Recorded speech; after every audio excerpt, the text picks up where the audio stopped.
Hello there, everyone. This is Darth Rabbit07 coming to you today with another quick review.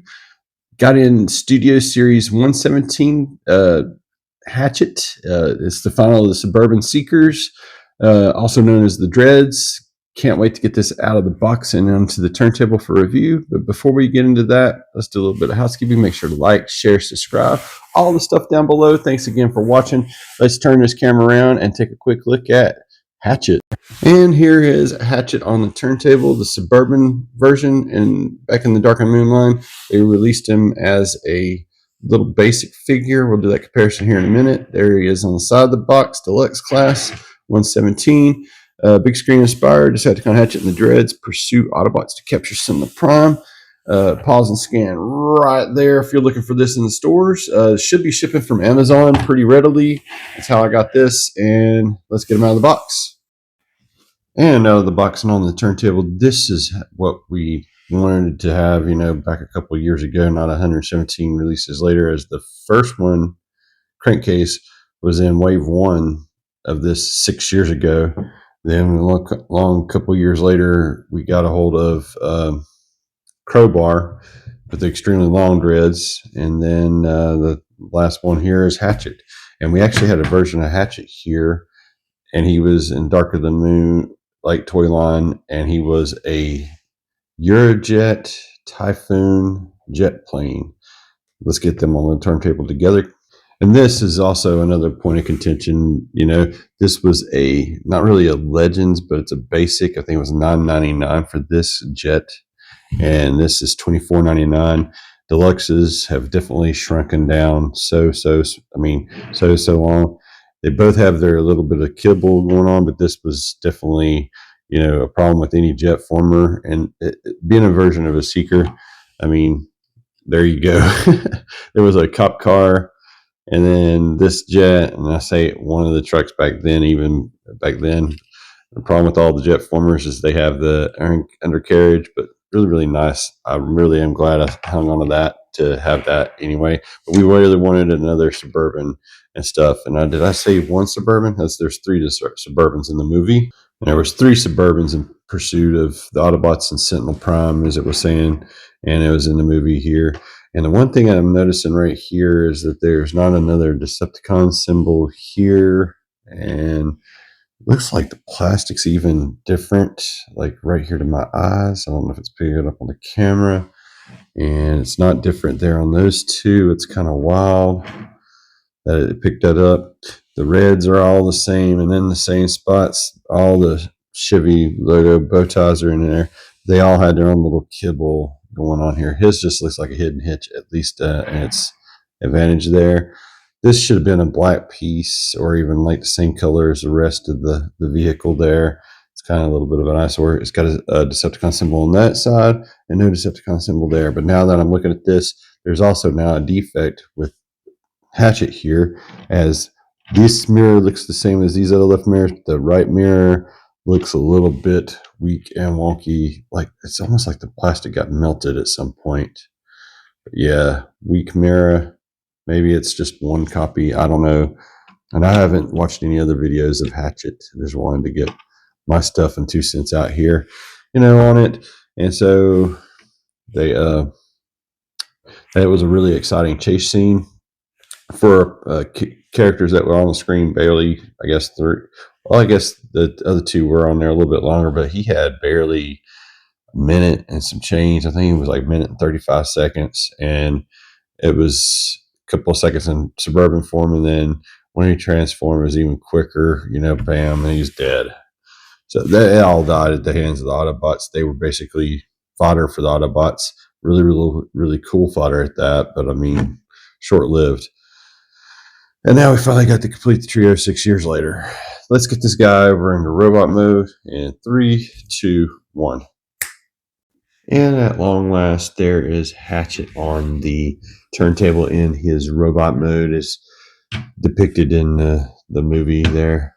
He was in there for like a minute and 23 seconds. No joking. I just got back and watched that clip again, and it's a really, really cool scene. And the whole scene is lifted. If you've guys seen the other Michael Bay movie called The Island, I'll try to put a picture here of it.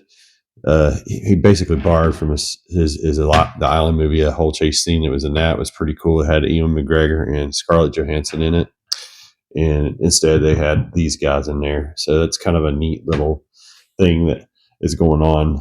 And let's just go ahead and zoom in on these closer look at the details and look at the face only a mother could love there. I mean, oh no, I got this messed up. Sorry. Now maybe it's all better, but you can see his ugly mug there. He's got some rotation there. The dreads get in the way, a little bit of that. Got some jaw articulation. Get that going on. He's got the little beady red eyes and a little bit of paint detail. And the thing that kind of aggravates me about this and his other brothers is that his brothers have like shoulder joints that let that going out there. And since it basically does the same exact roof transformation, has everything doing the same thing that folds up into, the suburban mode. I really wish that it did not shortcome him on that shoulder articulation, because the only poses he can really get is some leaping. Not really even great because the articulation is hindered by the side reverse down bits. And that's the thing of other point of contention with this. It's just so hollowed out, especially when you get down into the legs. And that is just freaking ugly. Y'all know how I feel about the waffles. This is it's the downfall of the studio series with all these sparked in like ball and socket joints. And then the fact that they got the hollowness in on the chest there, and they could have painted a lot of good details that pop or whatnot. And I get you're gonna have some back kibble, but it's kind of neat that they went and got a cat bot out of this, I guess. And that's where I also get upset at, because I'm partial to cat bots. Love having those, but really, really ugly face once again. Boom, there it is. You really can't do anything else with it. And this tail will just pop off at nothing. You got the bits and stuff and parts that will pop off at nothing, just like it just fell right there. The tail just does go back over here and tab into like a little spot section right here. And it's got that little teeth thing, and it'll do it for a moment. But you really can't tuck up the front end of the car mode or what have you.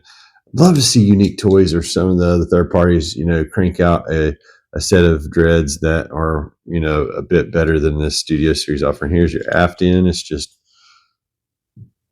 looks like the car threw up everywhere. I just don't know how else to describe it. And with the ball joints with this figure, with all three of the figures, if you don't get them exactly, right in the same spots in the slots, you will have all kinds of problems tagging in all the rest of the bits to get into the suburban mode. But if you get it down pat, and oh yeah, the other point of contention is you can totally take this guy apart and he falls apart at nothing, and bam. So I mean, he's fodder for the Autobots, but I didn't think they'd literally go to that far with that. And I'm gonna put this stuff back on and back together. Sorry about that, my little temper tantrum there.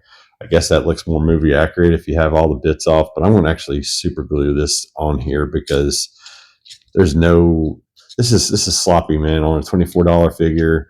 And I'm sorry, you should be able to get more articulation out of this. You should be able to get stuff that doesn't go flying off of bits. I mean, I don't mind the parts forming every now and then when it's like a tail or something or other. It'd been actually neat if they could have worked in somewhere, but it's just this hollowed out garbage. I mean, I just hate that.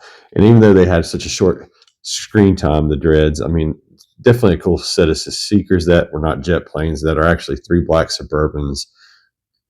And budgets, times constraints, all the stuff. Let me get the bits back on there. And now we got all the bits on there. Let's do some comparisons really quick here. We have your Tale of Two Hatchets on the turntable.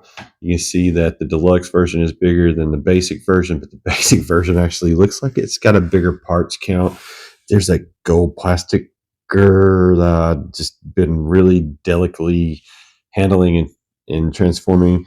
He didn't have much in the way of articulation. I want to say he had just a little bit of upper head movement, no jaw articulation. It looks hollowed out again, but he's got the arms and what have you. As there's the ball joints again, gold plastic. Gotta be careful with this guy. He's liable to sneeze and break. A really good detail in the back, like even with this little dude here. And I guess you slide in a little mini, review into this comparison. But rubber tail, got to be really careful with that. But I mean, it's got more parts count than even this thing. This is just your Cyberverse dumbed down. I wish they wouldn't do this with Studio Series, and a lot they do. They just try to get stuff cranked out. These two tabs are for when it goes back into the truck mode. That's why you got in between the dreads there for Hatchet. You got like slots for the two bits there and how it's supposed to fit up underneath there in the truck mode. And it does lock in together better. It does like a hidden hitch thing with that thing hanging out the back end. Cleans up very well. You got some pinwheels. Thankfully, there's that, so it does roll like a champ compared to some of the other, stuff that they've been doing with the little, it's little pains and aggravations. But now that this is not what you wanted here, guys, you wanted to see the dreads all completed, just like I did. And here are the dreads all completed. Warren less the movie. I think that he was in the middle, he was on the right, and he was on the left. I just wanted to give you that running pose that he could get without a fight stand where he's jumping over Bumblebee. If he had a fight stand, I'm pretty sure you could get him up on there and get that whole claws leaning, lunging forward into the awesomeness there. We're going to take a quick look around. I wish these things were like on bendy kind of plastic so that they could fold up into the truck mode a little bit better. It's pretty ambitious though for the Cyberverse budget and the engineer's defense. They're like, hey, here's what you got to do. And this is what I'm saying. The dreads, all three, have the backpacks fold up onto that. I'm going to raise this up here, let you see. They all fold up onto the back pretty much identically the same. And then they have slightly different transformations depending on what goes where. But the legs are going to end up out the back end. The arms are going to, actually, I got that wrong. The legs are going to go back up around the front end and connect to the front area there. These always, the arms, the forepaws go and connect back to the other way. Can't handle the hollowed out nonsense. So yeah, I like to see if there's a third party out there that could actually give the Movieverse fans and or us other Transformers fans some better versions. I think that the Unique Toys has been crushing it. The Challenger and Nero and the Optimus, or not the Optimus, but the Megatron that was in Africa with the cape from the same movie. Anyway, I just think they could be done better. After one more run-in shot, some final thoughts. At long last, we do have Hatchet and the dreads all together. It's very, very nice to have this finally complete in the collection. It's just got its shortcomings. I hate that they cheaped out. They could have given this guy the same way they did that, and it'd have been so much better because you might have been able to get your cat pose on out the side, but now he just looks like he's hunkered over into his neck. And there's a shot of the box that shows him with his dreads on out the sides and stuff. Or actually, it's in instructions like this right here. But if you go to recreate that, you will pop that head off the screw that's with the peg.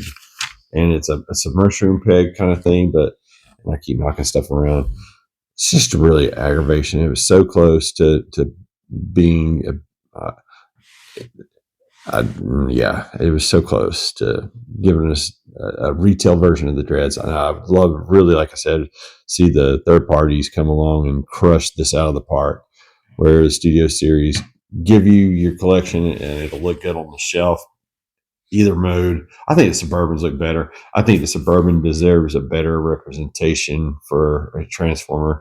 I love the way that looks on the box. Yeah, I just wish there was. These should actually also been. That's the other thing. If they'd went up a size class, they could have had like the Suburbans just like, be bigger and stuff. But they're doing that scale thing. It's really weird with Studio Series. These should all three been Voyagers and have a little bit more articulation, parts counts, because they for a little bit of screen time they were in there, it was a really, really awesome sequence. It's one of my favorite chase scenes, to be honest, and just hate seeing the cat bot get foddered like he was.